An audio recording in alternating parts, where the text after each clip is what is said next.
আজকের আলোচনা অংশীদারি কারবার। গতকাল আমরা পাটিগণিত নিয়ে আলোচনা করেছিলাম। সেখানে আলোচনা হয়েছিল সুদ কষা, চক্রবৃদ্ধি সুদ এবং সমহারে হ্রাস বা বৃদ্ধি। একই ফর্মুলা দিয়ে আমরা তৈরি করার চেষ্টা করেছিলাম এবং আশা করি সকলেই বুঝতে পেরেছে। এখন আমরা যেটা করব সেটা হচ্ছে অংশীদারি কারবার। অংশীদারি কারবার মানে হচ্ছে পার্টনারশিপ বিজনেস। কোনো ব্যবসায়, কোনো কারবার মানে ব্যবসা, তোমরা জানো, কোনো ব্যবসায়ে একাধিক ব্যক্তি যদি সম্মিলিতভাবে কোনো ব্যবসা করে বা টাকা খাটায়, তখন সেটাকে অংশীদারি কারবার বলে। আর অংশীদারি কারবারে 2 বা 3 হতে পারে। তারা যে অনুপাতে যে মূলধন দিল কারবারে, সেটি হবে মূলধন। 3 জন 4 জন যেই থাকুক না কেন, 2 জন, তাদের মূলধনের অংশটা তাদের কারবারের মূলধন হিসেবে ঠিক হবে। এবং কোনো অযুক্তি বা যুক্তিপূর্ণ চুক্তি না থাকলেও তাদের একটা চুক্তি আমাদের সিলেবাসে অন্তর্ভুক্ত, সেটা হচ্ছে যে যেরকম মূলধন বা যে যেরকম অর্থ বিনিয়োগ করবে সেই অনুপাতে তাদের লভ্যাংশ বন্টন হবে। তাহলে অংশীদারি কারবারের মূল বৈশিষ্ট্য হচ্ছে যে যৌথভাবে একাধিক ব্যক্তি বিনিয়োগ করে যে লাভ বা যদি ক্ষতিও হয়, সেই অনুপাতে, মূলধনের অনুপাতে, বিনিয়োগের অনুপাতে তাদের লভ্যাংশ বন্টন হবে। এই কারবারটাই হচ্ছে অংশীদারি কারবার। এখন কারবারে যখন চুক্তি হয়, তাহলে সেই অনুযায়ী আমাদের সহজে অঙ্ক করতে হবে।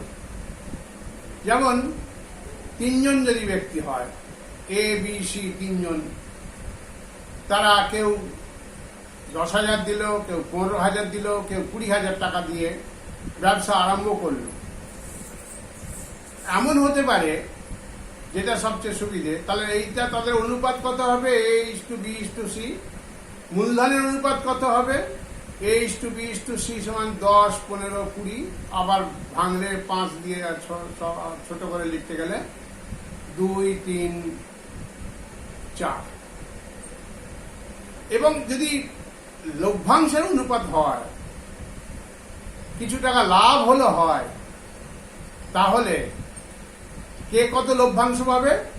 না, যে যত মূলধন দিয়েছে, বিনিয়োগ করেছে, সেই অনুপাতে মূলধন ভাগ করা হবে। ঠিক আছে? তাহলে মূলধনের যে অনুপাত আর লভ্যাংশ পাবার যে অনুপাত একই, বা ক্ষতি হবার যে অনুপাত সেটা একই। এইটা শুধু মাথায় রাখতে হবে। অন্যান্য চুক্তি অন্য ক্ষেত্রে থাকতে পারে, কিন্তু আমরা গণিতের ক্ষেত্রে, পাটিগণিতের গণিতের ক্ষেত্রে আমরা এই চুক্তি অনুযায়ী, এই নিয়ম অনুযায়ী আমরা বন্টন করব। এখন এইগুলো সহজ ব্যাপার। অনুপাতের যোগফল করলাম, এবার A পেল 2 3 4 যোগফল 2 3 4, 5 4 9, 2 9, A 3 9, A 4 9, কিন্তু যে লভ্যাংশ হয়েছে সেটা ভাববা মিলেও যাবে। কিন্তু এমন হতে পারে, এ 10,000 টাকা দেওয়ার পর 3 মাস পরে সে আরো কিছু বেশি টাকা পেল, সেটা নিয়োগ করলো। ধরা যাক আরো 5,000 টাকা সে নিয়োগ করলো, তাহলে তার মূলধনটা কিভাবে হবে? এইগুলো একটা নিয়ম মনে রাখলেই কোনো সমস্যা হবে না। নিয়মটা কি? এর মূলধন কত খেটেছে, 10,000 টাকা যে দিয়েছে সেটা কতদিন খেটেছে? সেটা খেটেছে 3 মাস। আর বিয়ের মূলধন কত খেটেছে? 3 মাস যে খেটেছে, এবং 3 মাস পরে কি হয়েছে? 10 + 5 15,000 টাকা। সেটা কম মাস খেটেছে। যদি বছর শেষে লাভ লোকসান হয় এইটি থাকবে, তাহলে তার 15,000 টাকা 9 মাস খেটেছে। তাহলে মূলধনটা কত হলো? প্রতি মাসের যে মূলধনটা, সেটা কত হলো? প্রথম 3 মাসে হলো 30,000, আর 9 মাসে হলো 9 × 15,000, 9 × 15,000 135, 13,500, আর এইদিকে হয়ে গেল 30,000। এটা হলো এর মূলধন। বি এমন যদি হয় যে 6 মাস পরে তার অসুবিধা হলো, কিছু টাকা তুলে নিল, 5,000 টাকা কারোর অসুবিধা হতেই পারে, সে তুলে নিল। তাহলে বিয়ের মূলধনটা খেয়াল রাখো, বিয়ের মূলধনটা প্রথম যে 15,000 দিয়েছিল সেটা 6 মাস খাটলো, 6×15 = 90। বাকি 10,000 টাকা, 5,000 টাকা ফেরত দিয়ে নিয়েছে, তাহলে বাকি 10,000 টাকা 6 মাস, 60 আর 90 হলো 1,50,000। ক্লিয়ার? এর আগে এর মূলধন কত ছিল? 1,35,000 নাকি? হ্যাঁ, 1,35,000, আর এখানে হচ্ছে 30,000, তাহলে 1,65,000। এখানে হলো 1,50,000। সে কিন্তু পুরোটাই রেখেছে।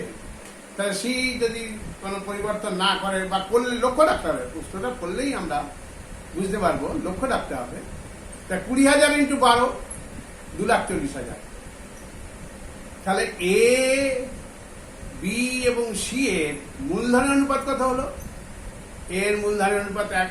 তার মানে বড় বড় ব্যবসায়ীরা, আমি যেটা মনে রাখতে বলছি এটাই হয়, বড় বড় ব্যবসায়ীরা বেশি টাকা কম দিনে খাটায়,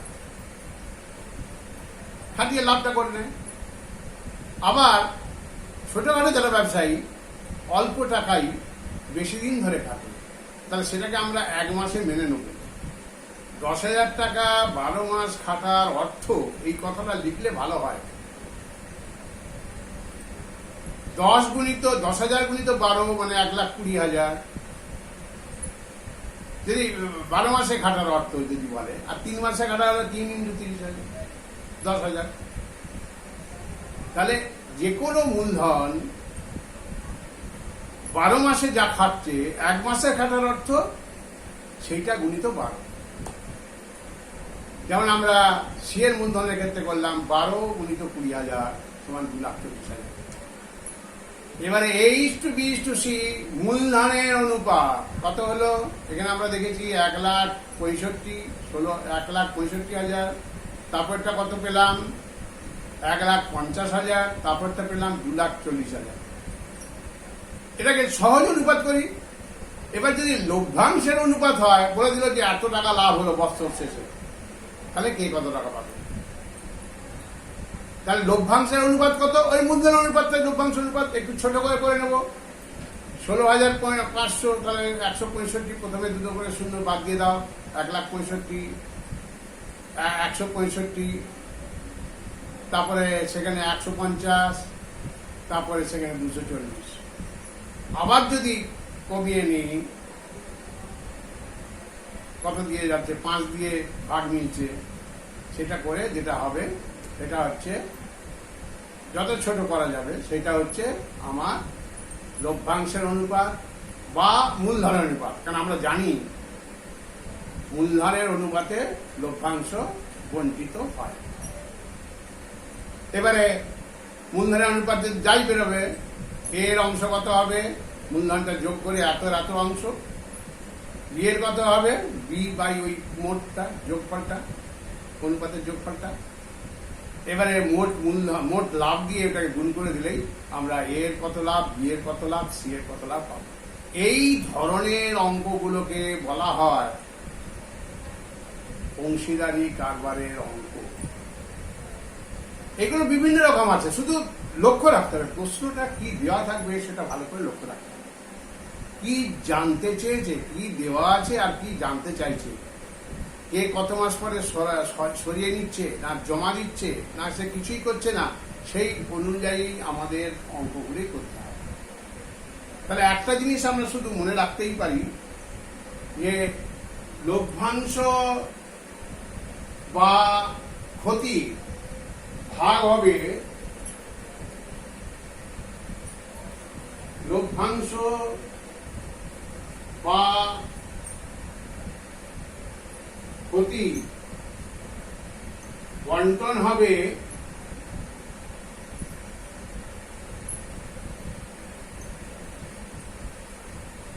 মূলধনের অনুপাতে। কিন্তু মূলধন বার করার ক্ষেত্রে মূলধনের অনুপাত মানেই লভ্যাংশ অনুপাত বা ক্ষতির অংশ বন্টন হওয়ার অনুপাত। আর আমাদের লক্ষ্য রাখতে হবে মূলধনটা অ্যাকচুয়ালি কিভাবে হচ্ছে। একরকম সাধারণ নিয়োগ করলো, এত বছর করে লাভ হলো, কে কত ভাগ হলো, অত সহজ তো থাকবে না। আর আমাদের করতে হবে কি, কে কখন জমা দিচ্ছে, তার টাকা কতদিন খাটছে, 1 বছরই হবে সব, কতদিন খাটছে, তার মধ্যে কি হলো সেইটা, এর টাকা কতদিন খাটছে, আবার কদিন পরে সেটা যদি আবার তুলে নিল বা কেউ জমা দিল, সেটা এরা প্রশ্ন দেখে আমরা করতে পারবো। আমি কিছু অঙ্ক দিয়ে দেবো এবং সেই অনুযায়ী যদি আমরা করতে পারি তাহলে দেখব যে আমি একটা প্রশ্ন আলোচনা করছি, এগুলো সব দিয়ে দেওয়া আছে, আবার দিয়ে দেবো। এটা হলো আমরা যেটা করতে চাইছি যে একটা অঙ্ক করি, উদাহরণ যেমন কেউ অন্যভাবে চুক্তি করতে পারে যে আমি চাকরি করব, তার জন্য এত মাইনে পাবো, খরচ খরচা বাদ দিয়েই লাভটা হবে। আমি নিয়োগ করে আমি নিজেই অংশগ্রহণ করলাম, আমি অংশগ্রহণের জন্য টাকা পাবো, যে সার্ভিসটা দেবো আমি, কেউ টাকা দিয়ে সার্ভিস নাও করতে পারে, সেই শুধু লভ্যাংশ পাবে। কিন্তু সে লভ্যাংশ তো পাবেই, প্লাস যে তার কাজের জন্য যে খরচা বা সে তার যে মাইনে সেটা দিতে হবে। আরো যদি লোক থাকে তাদেরও দিতে হবে। এরকম অঙ্ক থাকতে পারে, দেখো সুলেখা, জয়নাল ও শিবু যথাক্রমে 5,000, 4,500 ও 7,000 টাকা দিয়ে ব্যবসা শুরু করল। যদি বছর শেষে 11,550 টাকা লাভ হয় তাহলে কে কত টাকা পাবে। প্লেন অঙ্ক, ক্ষতি নেই কিছু, আমি আর 12 দিয়ে গুণ করতে হবে না। মূলধনের অনুপাত যা হলো, ব্যবসা শুরু করলো, 12 মাস দিয়ে গুণ করে আবার 12 দিয়ে ভাগ করে কোনো লাভ নেই। তাহলে 11,550 এই লাভ হয়েছে, তাহলে 5,000 ইস্টু 4,500 ইস্টু 7,000, অনুপাতটা কত হবে করে নেব, 10, 9, 14। এবার অনুপাতের যোগফল কত, 19 আর 14 33। তাহলে জয়নাল কত পেল, সুলেখা কত পেল, 10 এর 33। এবার মোট কত লাভ হয়েছে, 11,550, তাহলে 10 এর 33 ইন্টু 11,550। আর জয়নাল কত পেল, 9 এর 33 গুণিত 11,550। আর শিবু কত পেল, 1433 ইন্টু 11,550 হয়ে গেল। এ সহজ অঙ্ক। এখন আর একটা উদাহরণ বলছি, যেটা আমি বলছিলাম সেটা করা যাবে কি করে। এগুলো সব কিন্তু পরে আমি পাঠিয়ে দেবো, দেওয়া আছে, যেহেতু কোনো অসুবিধা হবে বলে মনে হয় না। সমস্তটাই দেখবে, যেটা আমি 1 থেকে 17 অংশের মধ্যে পাঠিয়েছি অলরেডি, তো দরকার হয় আবার একবার পাঠিয়ে দেবো এই ইউটিউব চ্যানেল বা ফেসবুকের গ্রুপ বা ফেসবুক লাইভে যেগুলো হবে সেটা। এখন এইটা হচ্ছে বছরের প্রথমে এ বি যথাক্রমে 24,000 30,000 টাকা দিয়ে যৌথ ব্যবসাও শুরু করলো। 5 মাস পর এ আরো 12,000 টাকা ওই ব্যবসায় মূলধন দিল। বছর শেষে 14,030 টাকা লাভ হলে কে কত লাভের অংশ হবে? আমার মনে হয় কারোর কোনো অসুবিধে হবে না এটা করতে, যে আমি যা বলেছি। তাহলে কি হলো, এর টাকা 24,000 টাকা 5 মাস খাটে, তার মানে কি 1 মাসে খাটে কত? 5 × 24,000 টাকা হয়ে গেল 1,20,000 টাকা। আবার বাকি 7 মাস 1 মাসে খাটে 24,000 প্লাস 12,000 টাকা দিয়েছে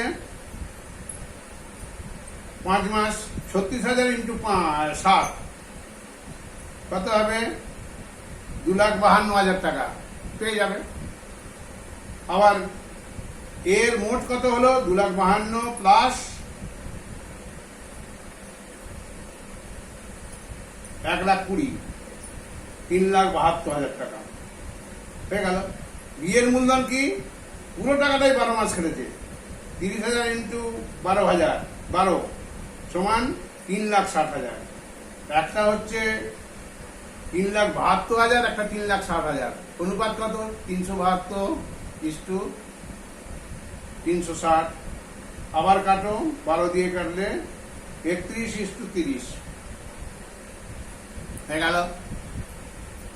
তাহলে একত্রে কত? 61। এ কত পাবে? 31-এর 61। বি কত পাবে? 30-এর 61। মোট টাকা কত লাভ হয়েছে? বলেছে 14,030 টাকা। তাহলে 31-এর 61 বাই ওইটা 31-এর 61 গুণিত যে লাভটা হয়েছে, অর্থাৎ কত লাভ হয়েছে? 14,033।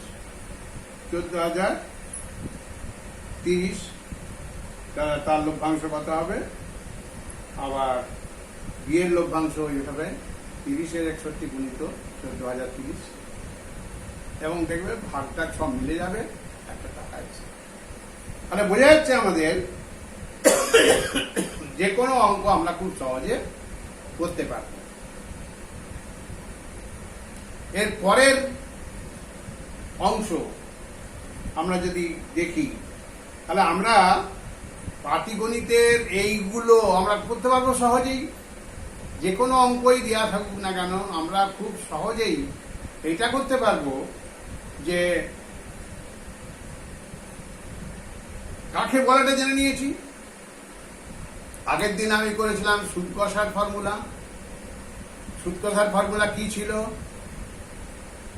সরল সুদের ফর্মুলার কথা আমি বলছি না, সেটা আমরা 5, 6, 7, 8 থেকে করে এসেছি।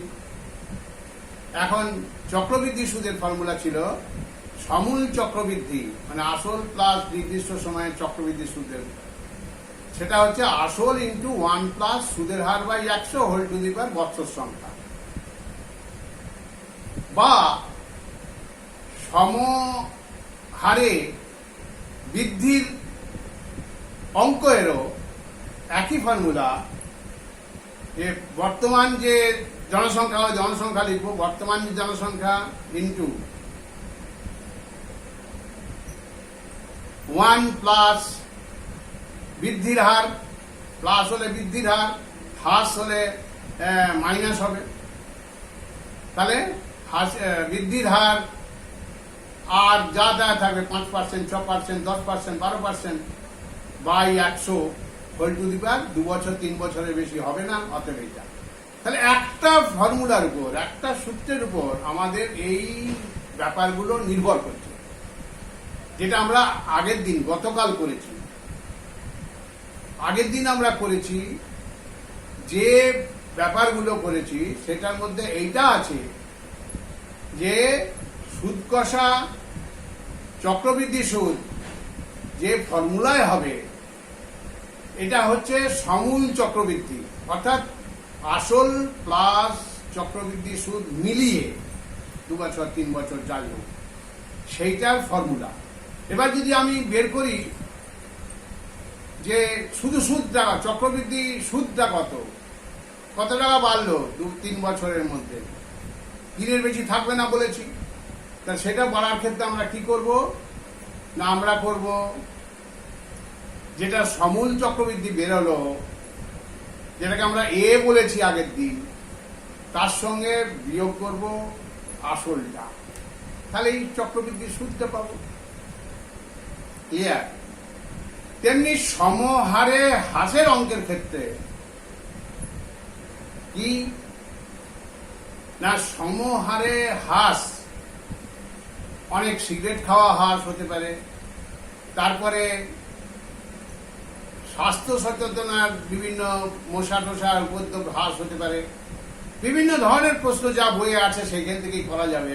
তাহলে হ্রাসের সমহারে হ্রাসের হার একটা পার্সেন্টেজ দেওয়া থাকবে বা বার করতে হতে পারে। এই যে ফর্মুলাটা এখান থেকেও এক, বর্তমানে কি আছে ইন্টু বর্তমানের জনসংখ্যা বা বর্তমানের সংখ্যা ইন্টু 1 প্লাস রেট, অর্থাৎ হারটা কি, বৃদ্ধির হার বা হ্রাসের হার হলে মাইনাস হবে 1 মাইনাস 10% বা 10-এর 100, 5% হলে 5-এর 100 হোল টু দি পাওয়ার 2 বছর হলে 2, 3 বছর হলে 3।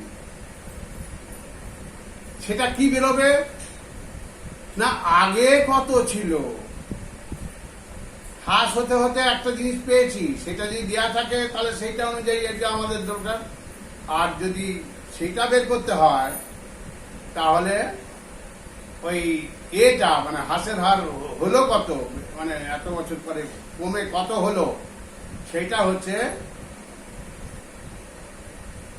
আগেকার এই বর্তমানে কত ছিল 1 মাইনাস হ্রাসের হার দিয়ে আছে বলে 5-এর 100, 5% ধরেছি, হোল টু দি পাওয়ার 2 বছর হলে 2, 3 বছর হলে 3। তাহলেই বোঝা যাচ্ছে যে এই অঙ্কের ক্ষেত্রেও এই ফর্মুলাটা জরুরি। আমাদের ফর্মুলার মধ্যে এইটা মনে রাখা ভালো, এ হচ্ছে অ্যামাউন্ট ধরেছি, এটাও মনে রাখার জন্য বলছি, আমরা যেভাবে তার অর্থটা বুঝি, এ মানে আফটার কত হয়েছে আর কি, চক্রবৃদ্ধি হিসেবে, চক্রবৃদ্ধি হারে এবং জনসংখ্যা বা যে হারের বৃদ্ধি, হারে হ্রাসের হার বা বৃদ্ধির হার বলছি, সেটাও কিন্তু চক্রবৃদ্ধি হার। সেই অনুযায়ী আমরা এটাকে ঠিক করি। তাহলে পাটিগণিতের মধ্যে দুটো বিষয় ক্লিয়ার, ফর্মুলা ওইটাতে লাগছে, চক্রবৃদ্ধি সুদ হোক, সমহার বৃদ্ধি বা সমহারে হ্রাস হোক, সবই চক্রবৃদ্ধি। তার একটি ফর্মুলা জানলেই আমরা সহজে অঙ্কগুলো করতে পারছি। আর অংশীদারি কারবারেও ঠিক তাই, প্রশ্নটা ভালো করে পড়ে আমরা অংশীদারি কারবারটা জেনে নিয়েছি। এবং একটা কথা মাথায় সবসময় ঢুকিয়ে রাখতে চাইছি যে মূলধনের অনুপাতে, কে কত টাকা দিচ্ছে তার অনুপাতে লাভ বা ক্ষতি যা হবে, যে বেশি টাকা দিয়েছে যদি মোট ক্ষতি হয়ে যায় শেষকালে, লাভে তো করা যায় না ব্যবসায় কি হবে না হবে কারবারে, যদি ক্ষতি হয় তাহলে তার ক্ষতিটা বেশি হবে, আর যদি লাভ হয় তাহলে সে লাভটা বেশি পাবে। যে কম পয়সা দিয়েছে, মূলধনের বিনিয়োগ করেছে, তার লাভটা কম হবে, কোনো অসুবিধা নেই। এইভাবে আমরা মাধ্যমিকের পাটিগণিতের যা সিলেবাস 10ম শ্রেণীর 2023 সালের জন্য, সেইটা কিন্তু এর মধ্যে হয়ে যাবে। তাহলে সহজেই আমরা মাধ্যমিক পরীক্ষার পাটিগণিতের যে 5 নম্বর আমরা পেতে পারবো। আমি এর সঙ্গে কিছু অঙ্ক দিয়ে দেবো। আর প্রত্যেককেই বলছি যে এইটা আমি ইউটিউব চ্যানেলের যেটা আছে সেটাও দিয়ে দেবো, প্রত্যেকে যাতে দেখে এবং বিভিন্নভাবে বারবার দেখার চেষ্টা করে। অনেকদিন থাকবে ইউটিউব চ্যানেলে দেওয়া থাকলে, ফেসবুকেও থাকবে, বিভিন্ন গ্রুপেও থাকবে, যে যেখান থেকে পারবে এগুলো দেখে কোনো প্রশ্ন থাকলে, কোনো জানার থাকলে, কোনো অঙ্ক থাকলে এইটাই এই গ্রুপে মেসেজ করে পাঠাতে হবে, আমরা সমাধানের চেষ্টা করব। এই হচ্ছে আজকের আলোচ্য বিষয়। সবাই খুব ভালো থেকো এবং সেইভাবে এগিয়ে চলো। সবাইকার ভালো হবে, এটা অগ্রিম অভিনন্দন এবং শুভেচ্ছা।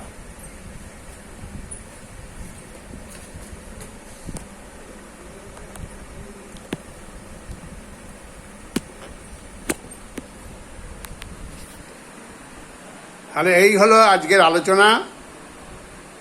আজকের আলোচনার বিষয়বস্তু হলো অংশীদারি কারবার ছিল, আর মূল নিয়মটা দেখে সব করতে পারবে।